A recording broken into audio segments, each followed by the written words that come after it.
Na-experience nyo rin ba yung nagkamali kayo ng nilagay na filling? Kasi yung request ng customer ko ay strawberry dapat dito. Strawberry na filling. So, ayan. Nakalimutan ko siya. So, syempre, ayoko naman na mapahiya sa customer ko kasi suking-suki ko na talaga siya. Lahat ng cake ng kanyang anak ay, Diyos ko, ako po ang gumagawa. So, sabi ko naman, ayoko naman mapahiya dito kasi para naman to sa kanyang birthday yung cake na gagawin ko. Kaya gusto ko talaga maging perfect. Ayan, dinagdagan ko pa talaga yan ng isang layer para naman masatisfy si ma'am. Actually, size nito dapat ay 8x4 lang. Pero ginawa ko na talaga siyang 8x5 na naging 8x6 na. O, diba?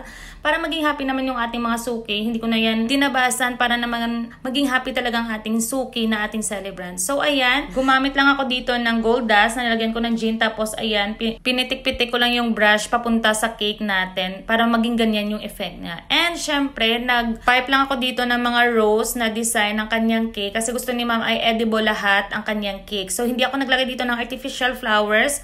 Pero, na-achieve ko naman siya kahit papaano, diba? And, nagandahan naman ako sa kanyang outcome. Tignan nyo naman, opa. O, diba? Sino ka dyan? Charot.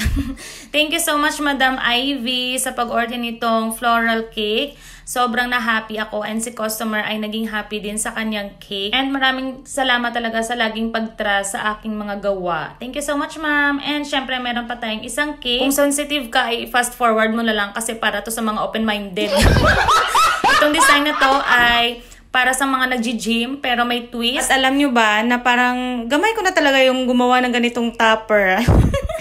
Oy, trabaho lang, walang personalan, ha? Huwag niyong imaginein kung anong-ano. Basta, gusto ko lang magpasalamat sa kay Sir Christopher sa laging pag-trust sa aking mga gawa.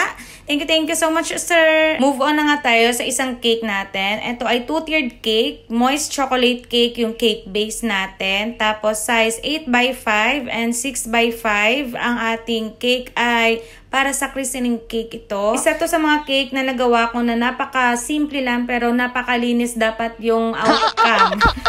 Kasi napaka-limited o konti lang yung kanyang mga topper. At ayan, may entertainment muna tayo. Boom, tarat, tarat. Boom, tarat, tarat. Ayaw mo na? Ibigatan ka? Ayan. Paglalaban mo pa talaga yung mga braso mo, ha? So, ayan.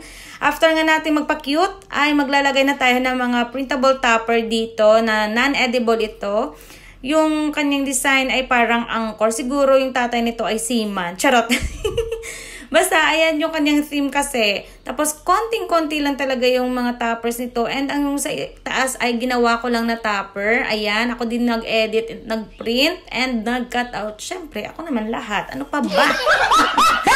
And ito na final outcome. Thank you so much, madam, sa pag-order nitong christening cake para kay Baby Rigel Roy. And syempre, gusto ko i-flex lang yan kasi hindi ako nakakuha ng picture. Yan lang yung video ko. And flex ko nga itong cake natin na size 6x6.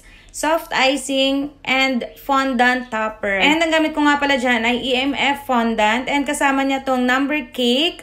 Ayan, na may printable topper din. Thank you so much, ma'am, sa pag-order nito. And happy first birthday, Baby Akira. Thank you so much, ma'am, sa pag-trust. And another cake tayo. Gusto ko rin i-flex to kasi gandang-ganda talaga ako dito sa cake bouquet na to. Maraming salamat, Timaro, sa pag-order and sa mga tip na binibigay mo. Maraming salamat, madam. And last but not the least, na pull apart number cake na number 10. Thank you so much, madam. And thank you so much, guys, for watching. Please follow me for more cake videos. Babu!